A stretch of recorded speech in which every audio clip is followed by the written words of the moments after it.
What is going on, everybody? My name is TAETRO, your electronic music mentor, and here we are in part 3 of this little mini series here.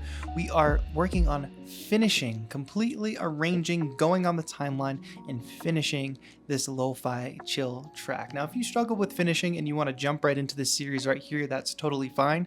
But if you want to build up your process and learn a little bit more about the music making process, you can go back and watch parts 1 and 2 where we actually build this beat up from scratch. So those are linked in the description, so be sure to check those out if you want the full picture of what's going on here. But I know many people do struggle with finishing a track, arranging, and that is really what we're going to get into today. By the end of today, we will have a completely fleshed out, finished arrangement. We'll add some new musical ideas, we'll work on a little bit of automation, and then adding what I like to call some bells and whistles. I'm going to fully explain the process for you. I hope you have been enjoying the series in general. If you've watched all 3 parts of the series, I would love to hear from you in a comment down below and let me know what you think of it. But nonetheless, here we go. Let's finish this lo-fi chill track. All right, so here we are. It's time to start taking this 4-bar loop and getting it arranged on the timeline, which is infinitely easier because we're already working on the timeline. I touched on that a little bit. This has been really helpful in me finishing more tracks, working in arrangement view versus session view with different clips. So since we've got our beat down, we took our basic beat, we added complexity to it, right? And we have all of our main parts. Now let's start to get into the arrangement, plotting this out. Now this does not necessarily mean we are totally done with the process of adding sounds or adding layers. But as we start to plot out the actual timeline, we'll hear new ideas. We'll start to see places where there's gaps and we need to add more musical layers, transition sounds, things like that. So that's going to be the goal here now. So I'm stretching this bracket to cover the full 8 bars because for our vocal sample melody, we actually have an 8-bar pattern. And then for our field recording, it's actually 8 bars long. We're gonna take all this and move it over so we can start plotting things out. First thing I'm actually gonna do, until we need to use the keyboard again and start playing in more musical ideas, I'm gonna go to Live, Preferences, and turn my buffer size back up because we're not playing in ideas right now. We're just plotting things out on the timeline, so I don't need to play in real time, meaning I can unfreeze these tracks and we can have the freedom to sort of edit them as we go. So I'm selecting these 8 bars by clicking on the bracket, Command X, we're cutting it. Now I'm zooming out on my timeline and I'm gonna take that 8 bars and I'm gonna push it way over here to bar 33. To make this easier, I'm gonna make that grid quarter notes. Okay, now I'm gonna paste it back there. Why did I do that? Because we're going to work our way towards using all of these ideas, but at the beginning, we're not going to use all of the ideas, not just yet. To make this even easier, actually, I'm going to duplicate this 8 bars for a moment, just in case.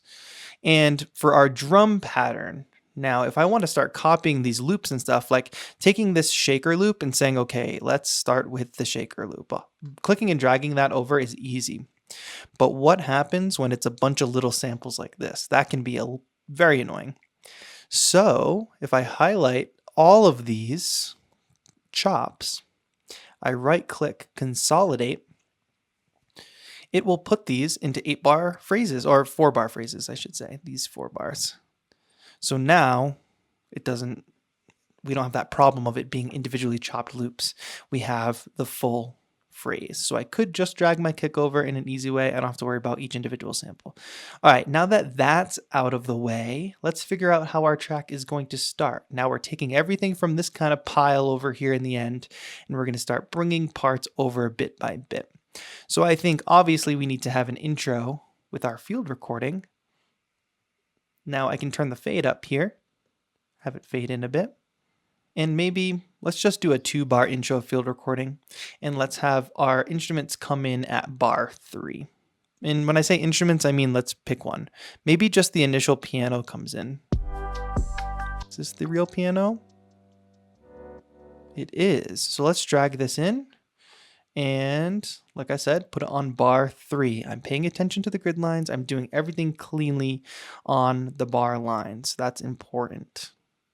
And I'll show you how these patterns will evolve over time. Let me unsolo that piano. And then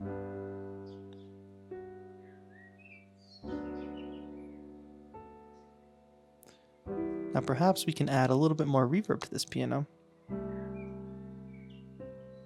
More dry wet, so it sounds a little more distant.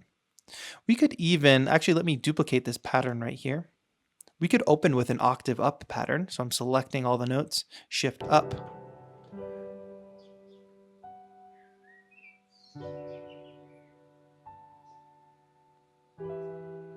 And this is sort of like our opening intro segment. And maybe here on bar 7 is where we introduce our basic backbeat. So we'll need our kick. We'll need our basic snare here, our 2 and 4 perk.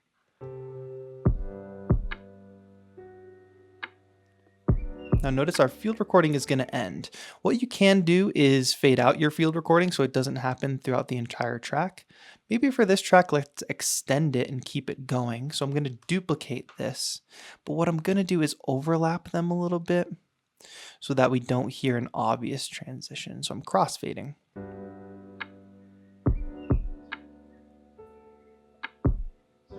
That worked pretty well.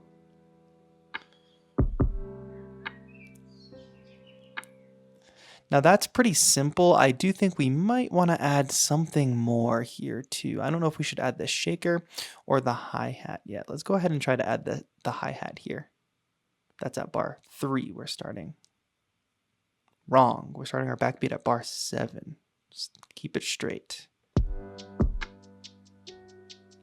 That's a little too fast-paced so far to start, so maybe it's better to start with our shaker loop. But for the next cycle, let me duplicate that. And let's, again, start off with our shaker. Right where that piano comes in at bar 7, that lower piano.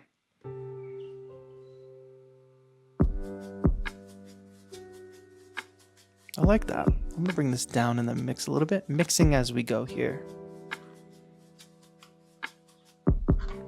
Okay, now the backbeat will continue. Duplicate the piano. We brought in the hi-hat, which I think works, but we should bring in our bass line here as well. So where is my bass line? Right here.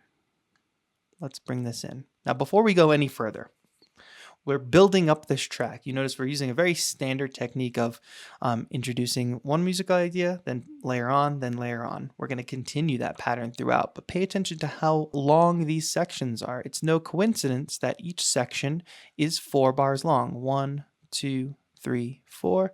We can move this bracket over. That's a 4-bar section, and then another 4-bar section. So if you notice, every 4 bars, we're tending to add some sort of change to the track.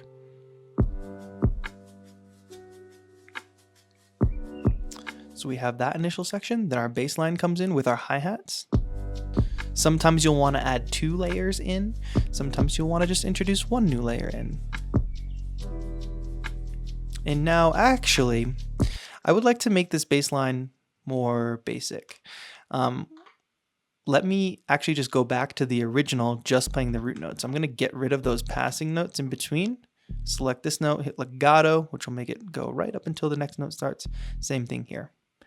Not to say that we're not going to use this pattern later, but for now, let's not draw too much attention to the bass line. It's really just there to be our rock bottom. Since I already have this loop over here, I'm just going to delete that.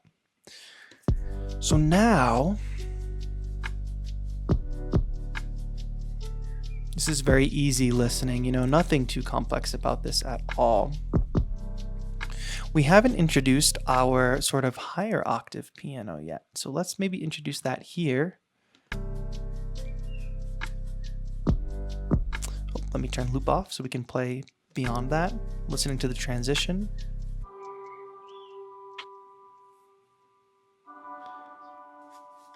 So let's go a little softer. Let's actually get rid of our kick here and just bring in that snare, and maybe we bring in one of these percussion layers.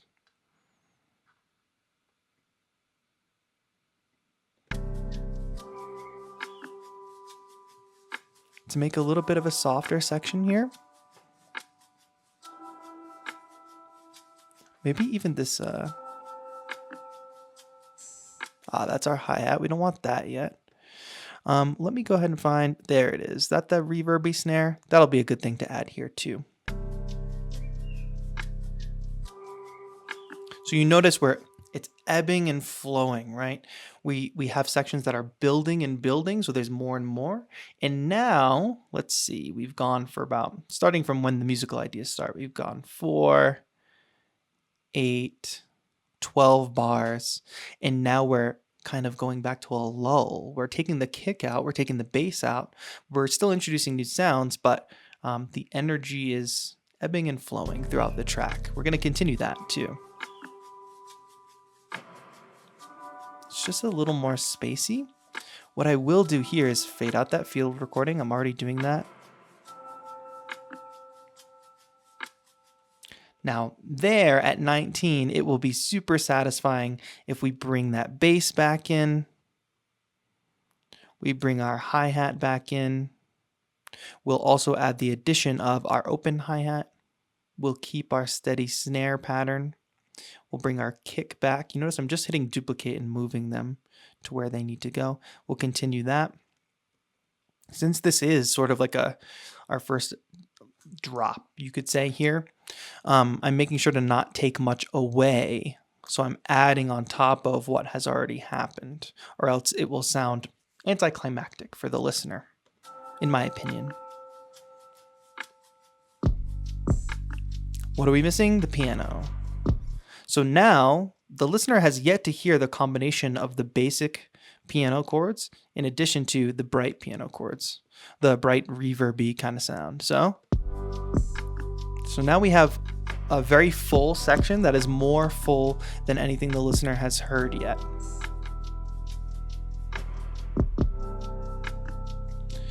And at the moment, the only layer that we haven't introduced is the vocal. And I'm not sure that I'm ready to introduce it yet. Oh, we also haven't added the addition of the operator synth. I'm not ready to introduce those yet, but I do think we need one more something. And what's very popular in lo-fi hip-hop is not only piano, but some acoustic guitar. And I definitely have an acoustic guitar preset here. So this is where we're in arrangement view. We're supposed to be plotting out and finishing, quote unquote, our track. But in this view, plotting things across the timeline, don't close yourself off to adding more musical ideas, because there's definitely, this is definitely a good stage to do it. If you feel like something is missing at this point as you're working on arrangement, you'll come up with ideas that you wouldn't have otherwise come up with in the initial loop stage, right? So here I'm just dropping in a new instrument, the acoustic lo-fi guitar, which is this kind of preset that I made with, this is Contact, I believe, from Native Instruments. It's this acoustic guitar sound. It sounds really good. Let's play a little higher. For some reason, I have cranked the reverb on this. It's got this tape effect on it. And it's also got a chorus. So this will fit really well. But remember, we turned our buffer size up, which is going to make playing this guitar pattern really challenging. So let me go ahead and turn that back down, which might mean that we need to freeze some tracks again.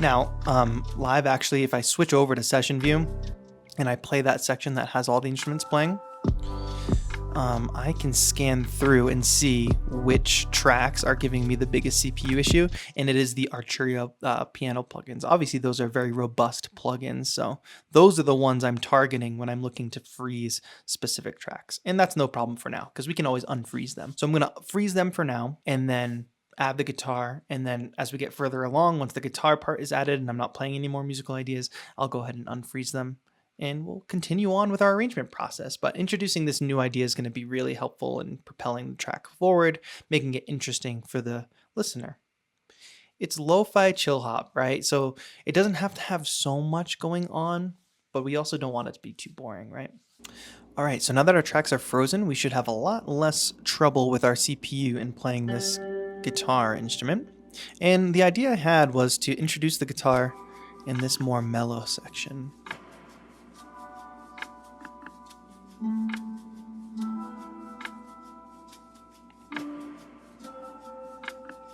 It probably needs to come down in volume. I realize that it's very loud in the mix. So let me just try some ideas and see how it'll fit in here.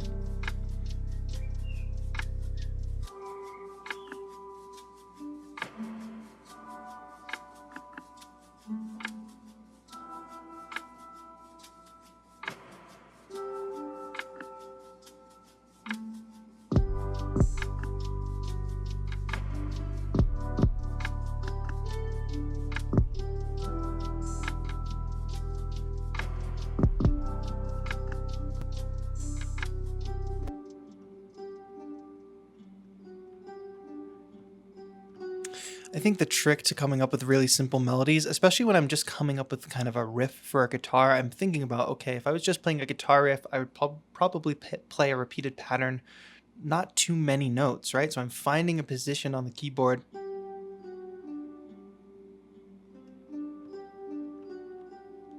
And I think like a pattern like that could work, just kind of playing through those notes in a repeated pattern. So let me turn on the loop brackets here and record on top of this section.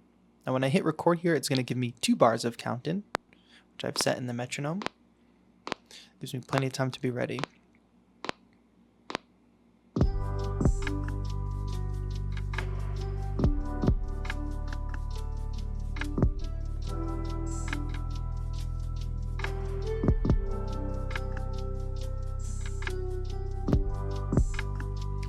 All right, now that's looping around and it's recording over, but I'll just drag that back over. And I think this loop is fine. Like, I'm not going to agonize over the musical ideas too much. I wanted to introduce some acoustic guitar. I did that. I'm going to quantize it, Command U. Remember that it's only quantizing at 70%. And what would happen if I actually sent this to a little bit of that delay that the hi-hats are going to? I like it. I think it fits the vibe for sure, and that's a good riff, but I do still want to introduce the acoustic guitar in this 4-bar section before it. So let's try that. I'm not going to really play a riff. I'll just play something more incidental, I guess.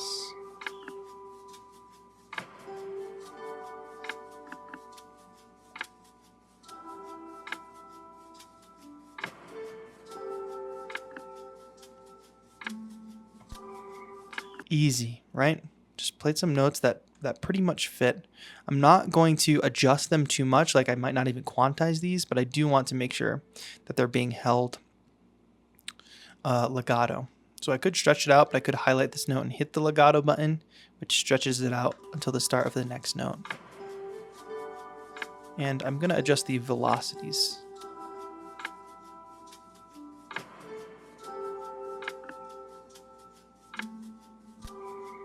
That might not be the note.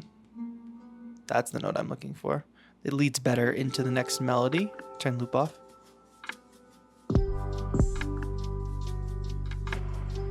So we've introduced the listener to the guitar before it becomes a main part of the beat here. And for now, I think we need to sit in that section for a little bit longer. So I'm going to highlight those 4 bars and just duplicate them. We might need to add one more layer here, of course, because we're following that pattern of adding layers every 4 bars.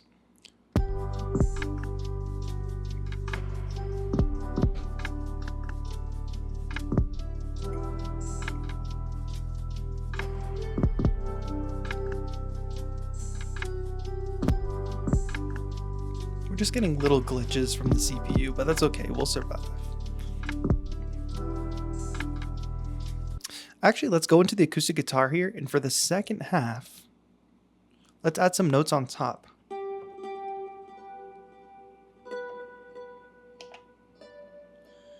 So yeah, I'm just looking to add some top notes in this second half. And what I can do is set the loop brackets, and I can check this plus button, which will allow me to overdub on top of what's already here.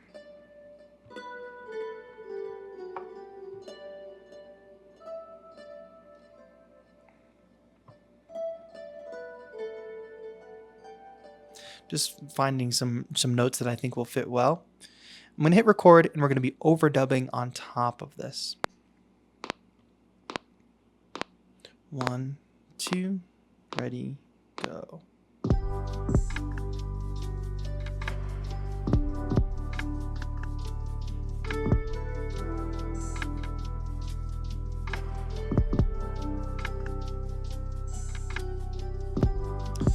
Just a little bit like of icing on the cake on top there. I'm going to delete those extra notes. You'll probably notice that some of those notes came out way too loud. So I'm going to try to pinpoint which ones.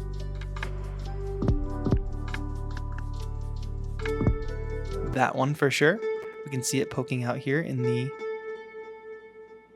velocity.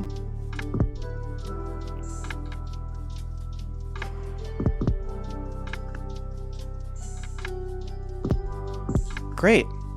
And now, since we've pretty much had a nice strong backbeat for the past 8 bars, why don't we go ahead and mellow it out again and prepare for our final drop? Because the timestamp says 1:30, and if our target goal here is to make a 2-minute track, we're pretty much at 3/4 of the way through. So ebb and flow, right? Let's bring it back down. Maybe not with piano. Well, maybe not with the main piano. We'll do this. Great. And maybe actually, let's bring back that intro piano, which is the higher octave version.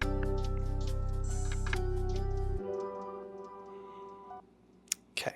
And I'm going to duplicate the field recording because this is a good place to bring it back, actually.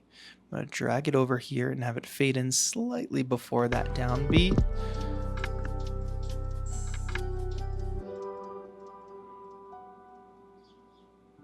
I actually really like this riff at the end here in the guitar.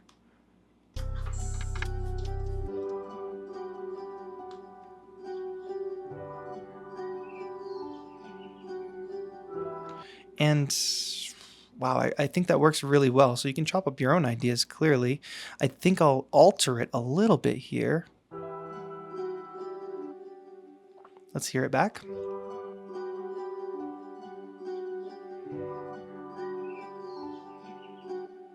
This note.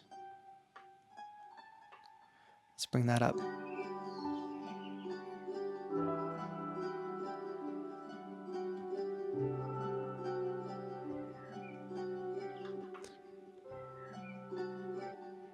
And instead of going down here, let's go up. That actually works really well. I didn't expect for that to happen, but that's like a happy little thing you discover as you start plotting things across the timeline and chopping up ideas like that. Now I think I'm pretty much done playing on the keyboard, so let me go back in to preferences and bring back up my buffer size. Now you might not have CPU issues like this, but again, I'm screen recording, which is pretty CPU intensive, heats up the computer, you know, brings down performance overall. And we're getting ready for our last drop.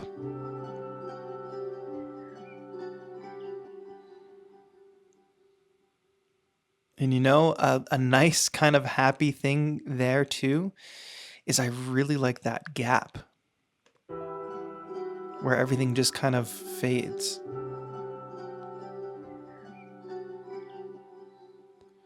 Three, four, boom. So I think I actually want my drop to happen on bar 32. I think I'm going to leave that bar blank. I'm going to end the field recording here. Fade it out so it's a little more natural. And now we're bringing in pretty much everything. There's some samples already in place there, but you see how we're working towards that pile of stuff over here at the end. We'll have to move that eventually. But all I know is at bar 33, I should say, we have pretty much what will be the strongest part of the track so far. Why? Because we're going to drop pretty much everything here. We're going to drop our piano. we're going to drop our vocal synth that hasn't even happened yet. And our bass line.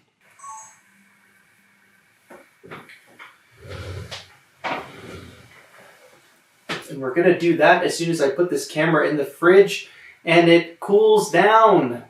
All right, sorry about that, camera overheated, but we are so close to being done. So we're building the last drop of the track, the final basically 8 bars and then an outro. So we've built up to this moment. We had this little mellow section. We're gonna hold our breath for a bar, let it drift, and then basically everything comes in now. This is the big drop, so we don't want to disappoint the listener. Let's drop everything pretty much that they've already heard, but we still have material to introduce. So this will be the first time we're actually introducing this operator synth that we built off of that chord progression. So that comes in for the first time. That's something new for the listener to hear. And then don't forget about our vocal melody here. That will come in here in the second half. Even more new for the listener, right? Might tweak this a little bit. Let some highs come through. Okay, and that brings us to what pretty much will be an outro. So in the same way we've been filtering things in throughout this entire track, now we want to kind of filter things out.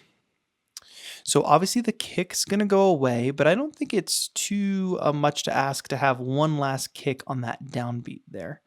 I think having a kick on the downbeat is nice. One final one there. Let me make my grid eighth notes. There we go. We'll land on that. And we can probably keep the shaker going, even though we'll fade it out. Ooh, sorry.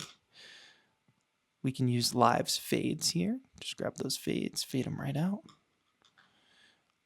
This vocal melody is 8 bars, so I'm just going to let the second half of it flow over to the outro. We're going to lose our bass probably. We're going to have some piano happen here.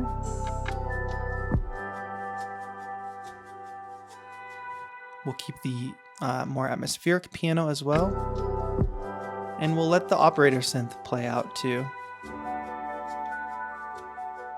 But we're going to get to the kind of second piece of the puzzle here for the outro and for arrangement in general, which is automation. But we'll do that in a moment. Whoops. All right, I'm going to hold options and drag this field recording over, which will basically copy it. And we will, of course, let this field recording play out. You notice I'm using the field recording in strategic places, not throughout the whole track. We'll fade it out naturally.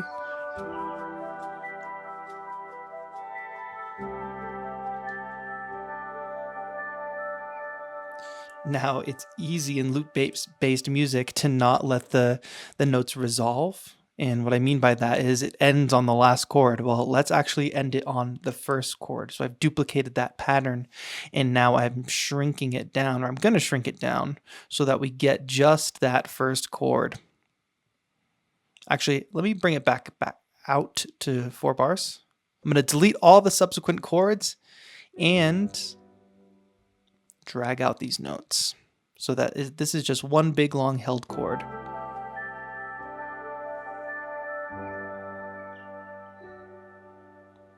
And instead of having it end on that kind of mystical 7th, I'm going to have it end on that G, which will give us a nice resolution.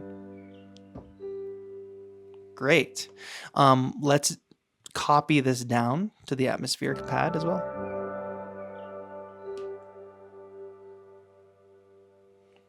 And this vocal melody.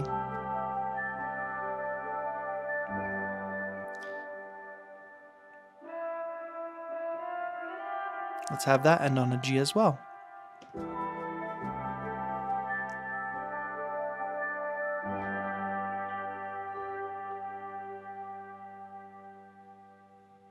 It's a happy ending, which I don't actually have in a lot of my tracks, so that's pretty funny. But I like the way that ends. I think the field recording could probably go a little longer, though I see that it ends there, so I'm going to want to do a crossfade similar to what we did before, so it's not obvious. Sometimes you'll be able to hear the start and stop of the recording. So I'm crossfading. I want the field recording to go a little bit longer than the instruments. Just like that is fine, and it's naturally fading. And we're hitting almost 3 minutes, so this is a nice structure for a track here for sure. Now we hit this outro,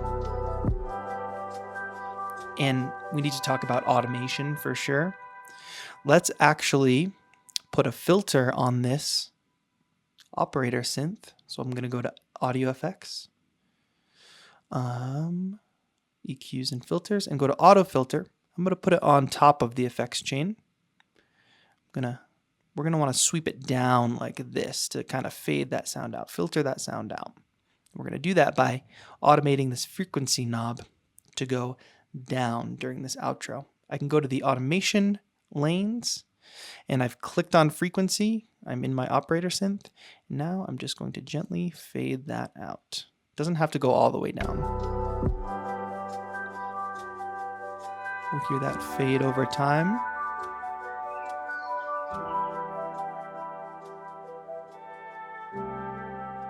Just makes for a more natural fade for sure. And I only want that filter to turn on here. So I'm going to press that on-off button, and I've turned it off, but I can automate that to turn on here, and I'm going to keep it on for the remainder of the track so it doesn't snap up at the end there. I want to do a similar thing on the vocal, so let me copy that auto filter and put it on the vocal. And actually what's happened here is it's copied the automation as well, which is great. Now I might drag this out a little longer because I don't want it to be as extreme. What I'll also do to make it sound more and more distant is automate this reverb dry wet. We're going to just crank that up over time.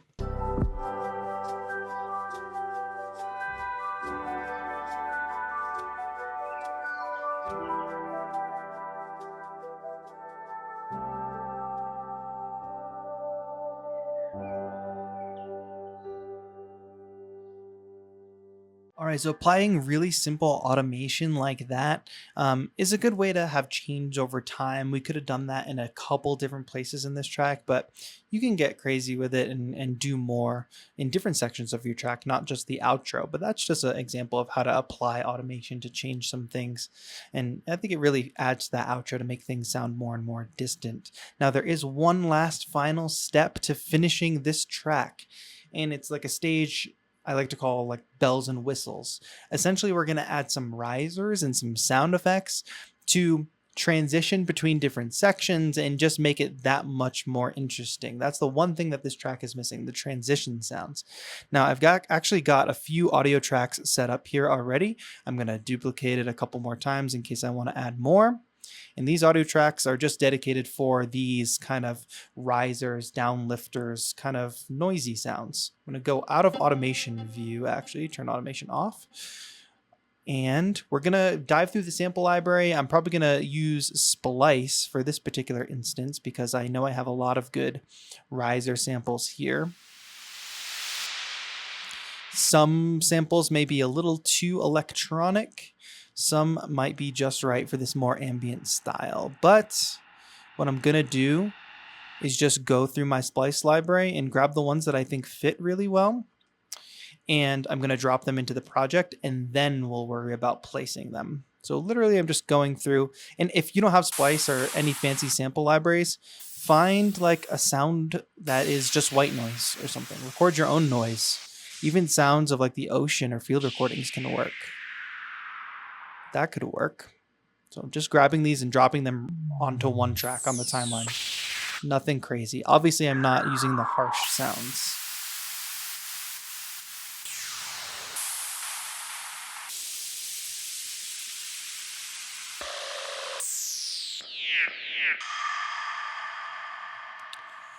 Also, when I'm choosing these sounds, I'm thinking about how I will process them.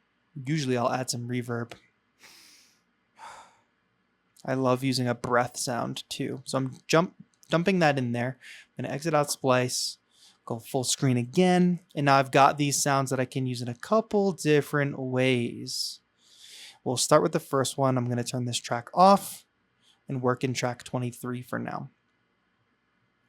So we've got that initial transition leading from the soft piano to the downbeat. Let's add a nice downlifter here.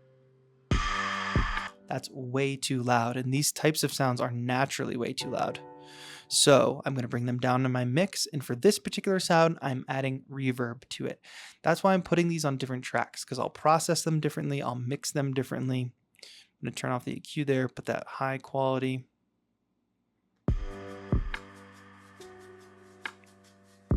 And that just adds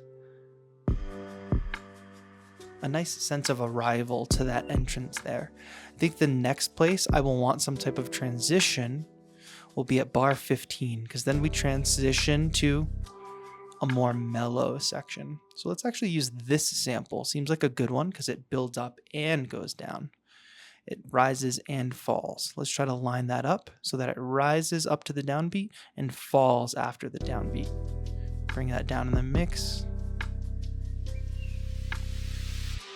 Even further down. Now this one doesn't need much processing at all because it has some reverb on it already. Great. Let's listen to this transition to bar 19.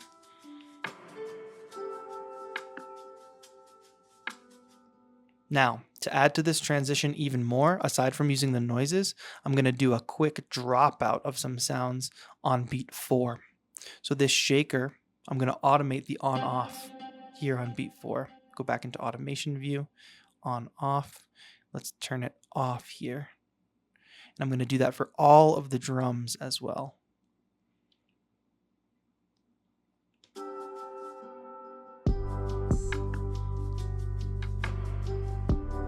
Now, with my riser sounds, get out of automation view. I can certainly use this one here. Let me actually put it on its own track. I'm going to build up to that, but not to the downbeat. I'm going to build up to where it breaks there on bar 4. Beat 4, I should say. Not that loud, not that loud.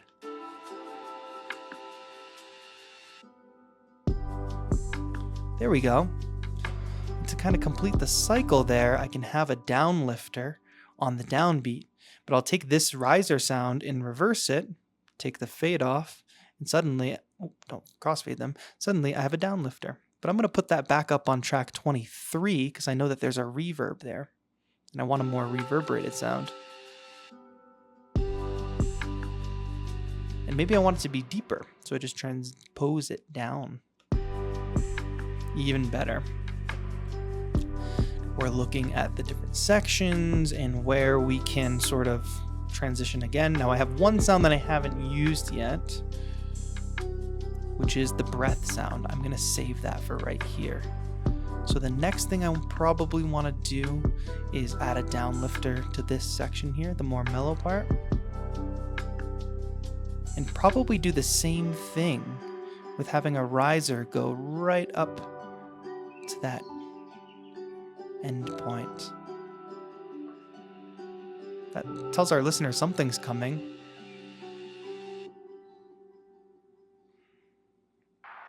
And, oh, that is another downlifter there. That's not my breath sound. Breath sound's over there.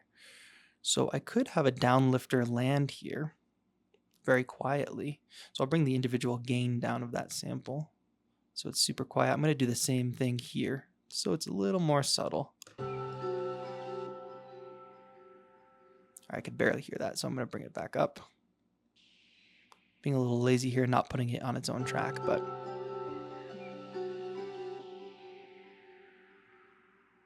right there on beat 4, that's where I'm going to use that breath sample. I think it'll be most effective. There, beat 4, right before the big drop. I'm looking for this exhale sound to land right there. Okay, I might have to bring it down. That works, but let's put it in the same space. So I'm going to copy the reverb from that other effects sound and put it on the breath. Great, but that sounded anticlimactic. And why? Because there was no downlifter hitting the downbeat there. So let's do that. Right there. No, right there.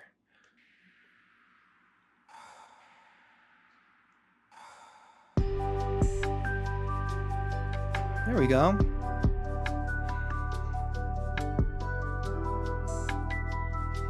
Of course, in the midpoint here, we could add some effects right there. Let's make it even more. There we go. And we'll grab this downlifter and have that happen here.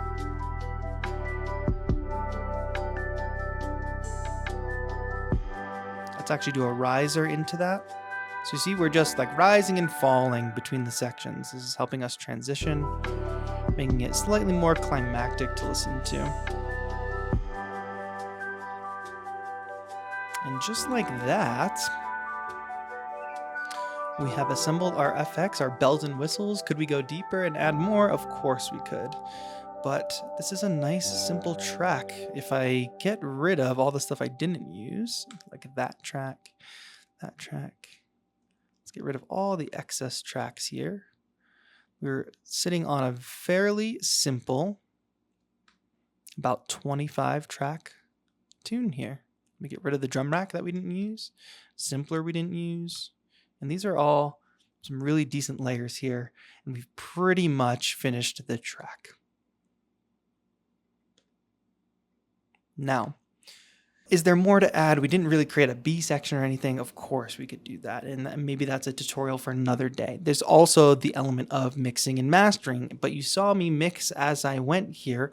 Of course, I need to go listen to it on a variety of different speakers and different headphones, which I will absolutely do. I have a mastering chain that I would probably throw on this and adjust things accordingly. But we're 3 parts into this little series here, and we've finished the track. We took it from a very basic 4-bar loop idea, expanded it out, and made a nearly 3-minute long lo-fi chill hop track. A couple more hours of mixing, some mastering, mix checking on different speakers, and I would probably call it done. But hopefully you were able to follow along with this process and see that it's actually not that complicated. It just takes a little bit of time. But you can do a lot with a little, for sure. All right, so here we are, the end of this 3-part little series here. I hope you did enjoy it, and I hope you were able to make some progress in your own productions from watching this series. If you did, please comment and let me know down below. If you want to see more videos like this, or you have questions that we should go a little bit further deep into, I'd love to hear it, because I want to make content based on what you all need out there. So I know this is a little bit longer of a series than my original music uncut process, but I think really going in depth and finishing the track across 3 videos can really help some people. So that's great. If you want to listen to my music, if you liked this chill beat, I've got tunes like that on Spotify and all the streaming services. Those are linked down below. And you know, there's a whole part that we kind of skipped, which is like mixing and mastering. I don't consider myself a mixer or mastering engineer, so I probably won't go too in depth on those topics. But if it's something you want to hear more about, let me know about that in a comment down below as well. But that's going to be it for today. Make sure you subscribe, turn on notifications so you don't miss a future video or a future live stream. And I really hope you enjoyed this series. I had a lot of fun being out here in the woods, sort of working on it. So thank you all so much for watching. This has been TAETRO, your electronic music mentor. Have a good one.